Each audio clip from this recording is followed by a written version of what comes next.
সম্মানিত সভাপতি, বিশিষ্ট শিক্ষাবিদ, আজকের অনুষ্ঠানে শ্রদ্ধাভাজন প্রধান অতিথি,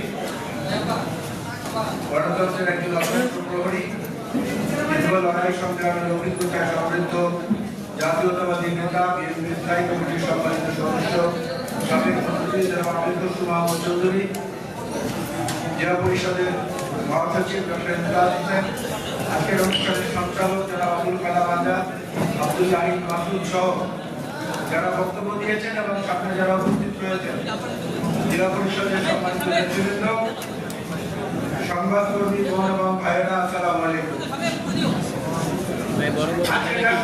আমরা এখানে দাঁড়িয়েছি একজন মানুষকে বিচার করতে হলে ভালো মন্দ বুদ্ধি মিশিয়ে যা কিছু বলা প্রয়োজন সেটা নির্দ্বিধায় বলতে পারলেই কেবলমাত্র যথার্থ মূল্যায়ন সম্ভব হয়। আপনারা জানেন বিশ্বখ্যাত দার্শনিক চিন্তকের এরিস্টটলের একটি বক্তব্য আছে, if you want to avoid criticism then say nothing, do nothing, be nothing.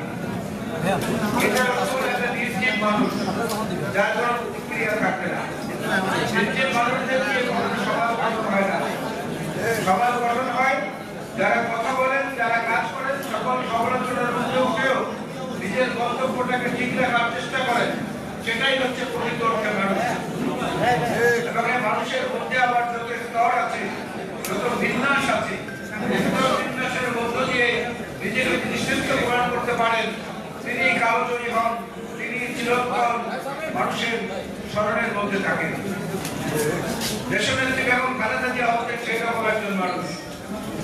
ওনার প্রধানমন্ত্রিত্ব, ওনার শাসনকাল, ওনার ব্যক্তি জীবন, ওনার শালীন ব্যবহার, ওনার বাক্য, ওনার সকল সমালোচনা এবং সকল রকমের আক্রমণের মুখে কঠোর ধৈর্য, সহিষ্ণুতা, এগুলো ছিল ওনার জীবনের বৈশিষ্ট্য।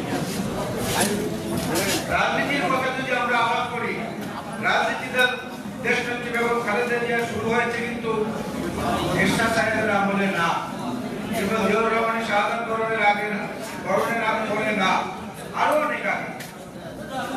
রাজনীতি যদি নীতির রাজা হয়ে থাকে তাহলে বাংলাদেশের ইতিহাসে সবচেয়ে নীতির রাজার সবচেয়ে বড় ঐতিহাসিক সম্মানিত দলিল হচ্ছে 1971-এর বাংলাদেশের মুক্তিযুদ্ধ। সেই মুক্তিযুদ্ধকাল চলাকালীন সময়ে দুটি শিশু বাচ্চাকে নিয়ে বেগম খালেদা জিয়ার যে নিরন্তর লড়াই সংগ্রাম, বাংলাদেশের এক জায়গা থেকে আরেক জায়গায় চলে যাওয়া, আরেক জায়গা থেকে আরেক জায়গায় চলে যাওয়া, সেনাবাহিনীর সদস্য সহ ইপিআর যারা যখন তার কাছে এসেছেন সবাইকে প্রেরণা দিয়ে মুক্তিযুদ্ধে পাঠিয়েছেন এবং নিজের স্বামীর নাম ঠিকানা কোথায় কি অবস্থায় আছে সেভাবে দিয়ে দিয়েছেন। তো প্রকৃত রাজনীতিটা বেগম খালেদা জিয়া শুরু করেছিলেন 1971 সালের মুক্তিযুদ্ধ চলাকালীন। আর প্রাতিষ্ঠানিক রাজনীতি উনি শুরু করেছেন 1981 সালে শহীদ জিয়া বিপ্লবের শাহাদাত বরণের পরে। সুতরাং একটা হচ্ছে দীর্ঘাত রাজনীতি, আরেকটা হচ্ছে প্রাতিষ্ঠানিক রাজনীতি। বিএনপির নেতৃত্ব তিনি গ্রহণ করেছিলেন সবার অনুরোধ এবং সবার চাপের মধ্যে। সেই যে পথ চলা শুরু হয়েছিল, সেই পথ চলা শেষ হয়েছে আজকে শেরেবাংলা নগর বিয়া উদ্যানের সমাধি। মানুষ চলে যায় কিন্তু মানুষের অক্ষয় কীর্তিগুলো পরবর্তী প্রজন্ম যারা থাকেন তারা সেগুলো স্মরণ করেন সম্মানের সঙ্গে, শ্রদ্ধার সঙ্গে। বেগম খালেদা জিয়ার নেতৃত্বের পাশাপাশি তার সবচেয়ে বড় গুণ যেটা অত্যন্ত কাছ থেকে আমরা দেখেছি, তার নেতৃত্বের মধ্যে একটা বড় বৈশিষ্ট্য তার মাতৃত্ব। মায়ের কাছ থেকে যে ভালোবাসা, যে আলো, যে শাসন একজন কর্মী বা একজন নেতা আশা করেন, সেটা তিনি দিতে সক্ষম হতেন। তার কথাবার্তা, তার আচার আচরণ, তার ধমক, তার পরামর্শ সবকিছুর মধ্য দিয়ে। এমনটা আমরা দেখেছি উনি হয়তো রাগ করে কোনো কথা বলেছেন, তখন আমি দ্বিতীয়বারের মতো পার্লামেন্টের এমপি, রাগ করে একদিন একটা কথা বলেছেন জাতীয় সংসদে পড়ছেন, এবং তারপর দুদিন আমি 5 নম্বর লবিতে যাই না, যেখানে সংসদ নেতা বসেন, প্রধানমন্ত্রী বসেন। তিনি তার ব্যক্তিগত স্টাফ পাঠিয়ে আমাকে ডেকে নিলেন, ডেকে নিয়ে কাছে গিয়ে বললেন, কি হয়েছে? আমি কি শাসন করার অধিকার থাকি না? আমি কি একটা পরামর্শ দিতে পারি না? অনেক বড় হয়ে গেছে নাকি? এই যে জিনিসটা, এই জিনিসটার মধ্যে যখন সমন্বয় এখানে অনেক কিছু ধমক দিয়েছেন, অনেক সাহায্য করেছেন, আবার আদরও করেছেন। 2-3 দিন আগে কি খবর দিতে আমার পারিবারিক জীবনে আমার সন্তানের একটি দুর্ঘটনা ঘটেছিল। প্রতিদিন একবার করে টেলিফোনে খবর পেতেন। সমস্ত ডাক্তারদেরকে বলে দিয়েছিলেন চিকিৎসায় যেন কোনো ত্রুটি না হয়। আমার ওই ছেলেকে দেশের বাইরে নিয়ে যেতে হয়েছিল বঙ্গবন্ধুর হাত থেকে বাঁচানোর জন্য। বাংলাদেশ বিমান কর্তৃপক্ষকে তিনি নিজে ফোন করে সমস্ত ব্যবস্থাপনা সম্পন্ন করে দিয়েছিলেন। সুতরাং শুধু নেত্রী হিসেবে না, মায়ের আসলে বসার আমি নয়, আরো অনেকে, আরো বহু মানুষের কাছে আমরা পেরিকেন পাখির খবর জানি। আমরা একসময় যে এই আজকের গল্পের আবিষ্কার হওয়ার আগে যে কলম দিয়ে লিখতাম, সে কলমের একটা কালির নাম ছিল পেলিকেন। মনে করে দেখেন একটু বয়স্ক যারা, এই পেলিকেন হচ্ছে এমন একটি পাখি, যেই পাখিটি যখন খাদ্যাভাব দেখা দেয় তখন তার লম্বা ঠোঁট দিয়ে নিজের বুক চিরে সেখান থেকে রক্ত বের হয়, যেটা সেই রক্ত দিয়ে ওই বাচ্চাদেরকে খাইয়ে তারপরে বাঁচায়। দেশনেত্রী বেগম খালেদা জিয়ার ওই পেলিকেন পাখি, তিনি নিজের বুকটাকে চিরে রক্ত বের করে এই দেশের মানুষকে গণতন্ত্রের উপাদান প্রদান দিয়েছেন, এই দেশের মানুষকে সার্বভৌমত্বের উপাদান যোগান দিয়েছেন, এই দেশের মানুষকে বুঝতে শিখিয়েছেন যে বিদেশের বাইরে আমাদের বন্ধু আছে, কোনো প্রভু নাই। আমরা আমাদের নিজেদের কৃষ্টি, আমাদের কালচার, আমাদের সামাজিকতা, আমাদের রাজনীতি, আমাদের গণতন্ত্রের স্টাইল নিয়ে আমরা চলব। বাংলাদেশের স্বাধীনতা যুদ্ধের অমূল্য সম্পদ, সেটাকে ধারণ করে রাখার জন্য যারা মুক্তিযুদ্ধ বলতে বলতে এক সময় অজ্ঞান হয়ে যেত, সেই পালিয়ে দেওয়া ব্রিটিশ সরকার, তারা যেটা করেননি সেটা বেগম খালেদা জিয়া করেছেন। উনি প্রথম বাংলাদেশের মুক্তিযুদ্ধ বিষয়ক মন্ত্রণালয় করেছিলেন। বেগম খালেদা জিয়া প্রথম বাংলাদেশের অর্থনীতির যতটুকু ভিত্তি আজকে সুদৃঢ় হয়েছে বেগম খালেদা জিয়ার আমলে শামসুর রহমান সাহেবের মাধ্যমে জাতীয় সংসদে ভ্যাট সংযোজিত হয়েছিল, যে ভ্যাট বাংলাদেশের অর্থনীতিকে জীবনী শক্তি দিয়েছে। বেগম খালেদা জিয়া প্রথম আজকের যে রেমিটেন্স, প্রতিদিন এই সরকার প্রচার করছে রেমিটেন্স কত এসেছে, এই রেমিটেন্স যোদ্ধাদের কল্যাণের জন্য প্রবাসী বিষয়ক প্রবাসী কল্যাণ মন্ত্রণালয় প্রতিষ্ঠিত করেছিলেন দেশনেত্রী বেগম খালেদা জিয়া। নারী শিক্ষার কথা এখানে একজন বক্তা বলে গেছেন। এইভাবে সমাজের সর্বস্তরে যখন যেখানে যেটা প্রয়োজন সেটার দিকে তিনি কেউ একটু পরামর্শ দিতে পারলেই তিনি সেটা গ্রহণ করেছেন এবং সেটা প্রয়োগ করেছেন বিভিন্ন জায়গায়।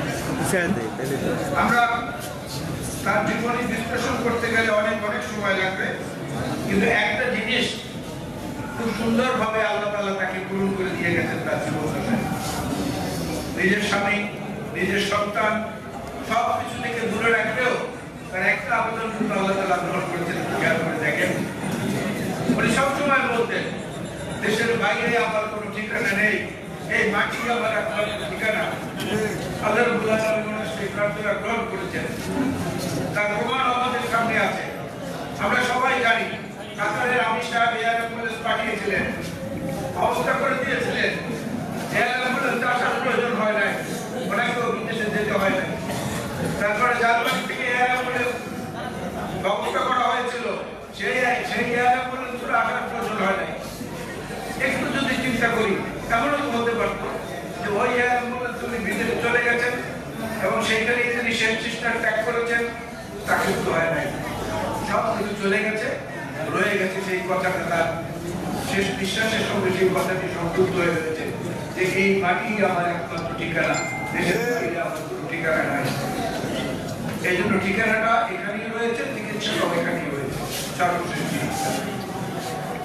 আজকে তার উত্তরাধিকার হিসাবে যিনি আমাদের সামনে রয়েছেন, আমাদের কাছে রয়েছে, এই জাতীয়তাবাদী পতাকার ঝান্ডা বহন করে সেই জনাব তারেক রহমান সাহেব, তিনি মায়ের আদর্শে, বাবার আদর্শে সম্মিলিত যে প্রবহমান ধারা, এই ধারার মধ্য থেকে আবার সংস্কার প্রস্তাব প্রথম জাতির সামনে উত্থাপন করেছেন তিনি বিএনপির পক্ষ থেকে। তারপরে গণতান্ত্রিক শক্তিগুলোর সঙ্গে সম্মিলিত হয়ে একত্রিত সংস্কার প্রস্তাব আমরা দিয়েছি। নির্বাচনী ইশতেহার মূলত এই সব উপাদানকে ভিত্তি করে ইশতেহার তৈরি হবে। সুতরাং নির্বাচনের সময় শান্তিপূর্ণ পরিবেশ বজায় রাখার জন্য আমাদের প্রত্যেকের সজাগ এবং সতর্ক দৃষ্টি থাকা কিন্তু প্রয়োজন হয়ে দাঁড়িয়েছে অনেক বেশি। জিয়া পরিষদ হচ্ছে এমন একটি সংগঠন, যে সংগঠনের বহু আগে থেকে সহযোগী সংগঠন হিসেবে বিবেচিত হয়েছে এবং যেই সংগঠনটির সঙ্গে দেশনেত্রী বেগম খালেদা জিয়ার ব্যক্তিগত যোগাযোগ অনেক বেশি ছিল। আমি নিজের ধারে একজন সাক্ষী।